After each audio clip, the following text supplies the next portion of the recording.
37 male, just got released from prison on a false charge and found MGGF, 35 female, married with kids.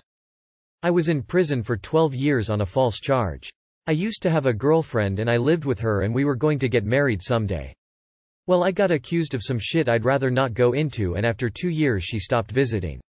For 10 whole years thinking of the day I'd get out and see her again was the only thing keeping me going. I was released recently and I couldn't wait to meet her again after so long, but found out from my buddy that I'm staying with currently that she had moved on and got married and had children. I'm glad she found happiness, but I can't describe the pain I feel. The one thing that kept me going, the only source of hope and my reason for living, was gone. I don't know if I can even start over with relationships at my age. Since I've been locked up for over a decade, I wouldn't know how to start anything. How can I move on from this? I'm sure that's tough, but not totally unexpected. You move on by taking it one day at a time. Get yourself a hobby, a job, make some friends. Join a dating site. Take care of you. I'm so happy that you made it home and so sorry for what you've been through. It's unconscionable. But at 37 you still have so much ahead of you. Focus on that. Focus on your future. Endless possibilities. I'm sure your ex would love that for you. Look, if your story is true, I'm sorry for what you've been through, but I'm not sure how you didn't realize you'd been dumped 10 years ago when she stopped visiting. Expecting to reconnect with someone who ghosted you a decade ago is just not reasonable. 25 male, 24 female. My girlfriend won't listen when I tell her I can't afford something. Me and my girlfriend have been together for nearly 3 years. My girlfriend currently works part-time but will be starting full-time in September. Because of this, she often complains about money and tends to expect me to pay more of dates, etc.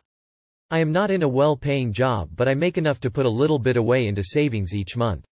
My girlfriend mentioned we haven't been on a weekend away in a while, and we agreed it would be nice to go somewhere in the next month or two. She said she won't be able to afford it for most of next month, but as she gets paid 10 says before the end of the month, she suggested the end of February. I pointed out I'll also be short next month due to extra expenses and I won't be paid until the last day of the month, so I suggested March. She's busy the first week in March, so I suggested the second or third weekend. She got annoyed and just said that means she has nothing to look forward to in February then. I pointed out neither of us could afford it and she's being inconsiderate by only thinking about when she gets paid without considering whether I would have them only at that point. She told me to just not spend as much during the month, but I told her she can't tell me how to spend my money, and even if I cut down I wouldn't be able to afford a weekend away without going into my savings, which I refuse to do. She said she's only trying to plan things for us to do since she doesn't want to be bored all month, and refused to listen when I told her I wouldn't be able to afford it. She said since I'm making more than her I should be alright. Does anyone have any advice on how to handle the situation? Too long did not read. My girlfriend got annoyed when I told her I could afford a weekend away on the weekend she suggested. Does anyone have any advice? Edit. Just to clarify, we're from the UK. Tell her to grow up. Well, that might not go over well, but she needs to learn what it means to be a responsible adult. Tell her that if she wants to go somewhere, she can go by herself, because you aren't going anywhere until you can afford to do so. I dated a guy like that once and I didn't know how to put my foot down, so I ended up running up tons of credit card debt because he would constantly guilt me into picking up beer on my way home or buying takeout. It added up fast and I was paying off that relationship for a long time after it ended. If she's worth it to you in other ways, I would have one last very serious, explicit conversation about your budget and boundaries, but after that if you feel her continue to push them, or, like I did, feel yourself struggling to enforce them, I would break up over this. Money isn't everything, but if your values don't align here and you can't get her to respect your limits, that's not a good sign for long-term compatibility. I, F26, broke up with my boyfriend, M26, yesterday and I think I made a mistake. A year ago, I, F26, met John, fake name, M26, on Tinder. It was my first time dating someone from Tinder or even meeting someone online. We immediately hit it off and quickly discovered that we had a lot of interests in common. We both had came out of very long relationships with our exes and both had a lot of baggage as a result of it. On my end, I was engaged to someone and we ended things due to my ex cheating on me multiple times and lying to me about it. For him, they broke it off because he realized that they weren't compatible and he was essentially settling for someone that he no longer had chemistry with. He did admit that he cheated on his ex during this time and regrets it immensely. We are both pet owners and have niche careers that involve on his end some last-minute travel. I'm lucky that I live with my parents and they're able to watch my cats for me. I used to have a puppy with my ex, but when we broke up he took the dog and I never saw him again. John on the other hand lives alone with his dog, and the rest of his family lives in NB, Canada, 16 hours drive from us. It's hard for John to get help watching his dog if he has to travel. At the beginning of our relationship, he discussed with me the arrangement he had with his ex-girlfriend, Britt, F24. When he got his corgi, Britt was extremely involved in raising and taking care of the dog. And after they broke up, they agreed that she could babysit the dog a few times a month, and when John traveled, since Britt misses the dog and was essentially the dog's second owner for 3 years. He also felt that it was cruel to deny her the ability to see a dog she raised with him. When discussing this, I told him that I understand the need for the arrangement since I was not yet comfortable with caring for his dog that early on. But I also made clear that if we continue to progress forward, that arrangement will need to come to an end at a certain point. As our relationship progressed, I wanted to show that I could be someone he relied on. I started asking if I could watch his dog when he went on his weekend exercises for work, or if I could babysit the dog for the day while he worked long shifts. And things were going really well. But he was still letting his ex babysit the dog too. At this point, Britt would call him and ask if she could have the corgi dropped off, and he would drop everything to do it. I felt that this was starting to cross boundaries on his end and that Britt was taking advantage of him. I also suspected that she still had feelings for John. With my history of being cheated on multiple times in a lot of horrible ways, I began to feel threatened and jealous. I didn't like the person I was when the conversation of her popped up. When I began to feel uncomfortable about the arrangement, I told him that time is starting to come where I can't move forward more with her still involved. When discussing, we made a plan that he would phase her out over the course of 3 months and tell her that he's been seeing someone. He also started pushing back a bit when this came up. He kept saying he thought that this was cruel and would tell me how devastated he would be if the situation were opposite. My counter-argument every time was, A. It's a dog. The dog will get over it and be fine. It's not a child. B. It's nice that you're choosing to do this, but by allowing her access to the dog you're keeping a door open for her. C. Britt is a grown woman and has a big girl job where she can adopt her own dog. She too will eventually get over this. D. It makes me uncomfortable. If this arrangement is that important to him, I understand, but I'm walking out. I don't want to be constantly fighting for attention or who gets to babysit the dog with an ex of 6 years. Finally, in September he told me he cut her off. We continued to progress and fall even more for each other. Life was amazing, and we even began talking about moving in with each other.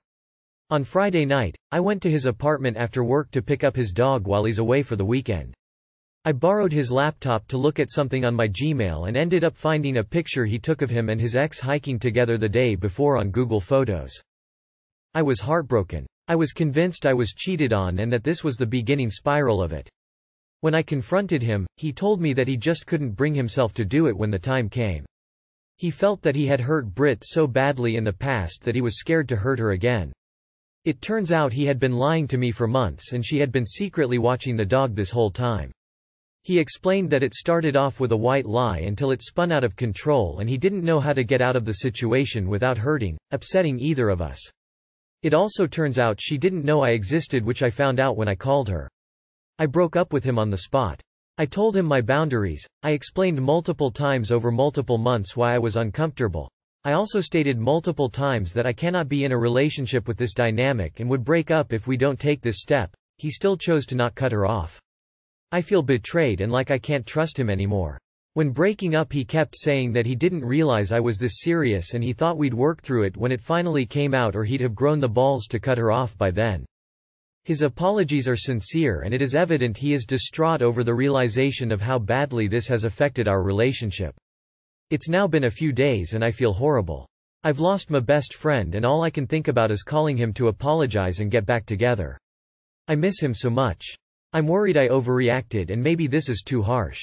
But I also stated my boundary and he disrespected it over multiple months while lying to me. A big part of the reason I chose to break up with him is because I cannot see a way to move forward. I don't know how to rebuild the trust in our relationship. Every other aspect of our relationship is phenomenal and I truly thought he was the person I'd be with forever. I'm so sad. I feel that I made a mistake and should have worked through this instead of just cutting him out.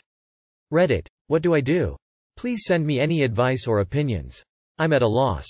Too long did not read. Boyfriend has been lying to me about cutting off his ex for 4 months and letting her watch his dog. I broke up with him because he broke my trust and now I'm worried I overreacted or made a mistake. This is so much bigger than just the dog. She's his ex of 6 years, and she didn't know you existed when you two have been talking about moving in together. Location flag, location flag, location flag. Sounds like he wanted to have his cake and eat it, too.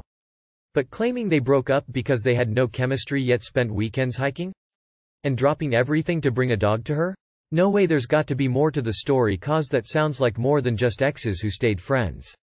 You made the right call op. Jesus Christ, please don't go back to this guy.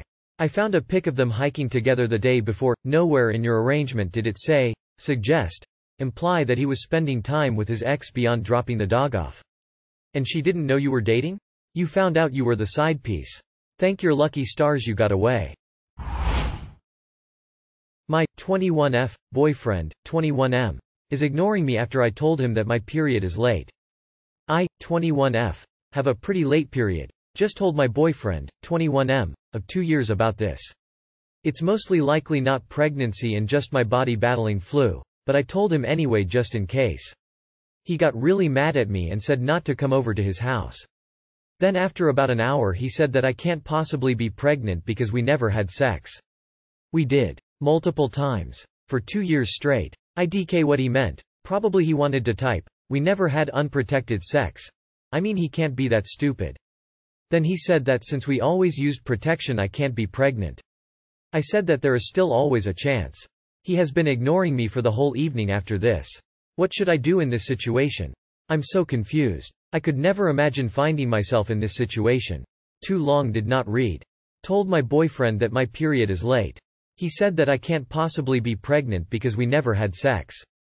What should I do? So if you're not pregnant, and your right illness can be a factor in late or missed periods, you have a preview of exactly how he'll abandon you and try to deny everything if things ever got real. He'd probably deny it's his when born and ask for a DNA test. Get rid of this man-child. Take a pregnancy test and find out if there's actually anything to worry about. Then deal with your idiot boyfriend. Let's assume you're not pregnant. He has flat out lied to you, denying that the two of you have had sex, while simultaneously admitting to having sex with you, his statement about always using protection. So let's break this down.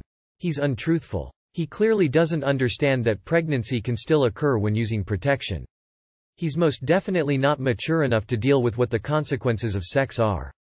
And now he's ignoring you. Tell us all why he's still your boyfriend?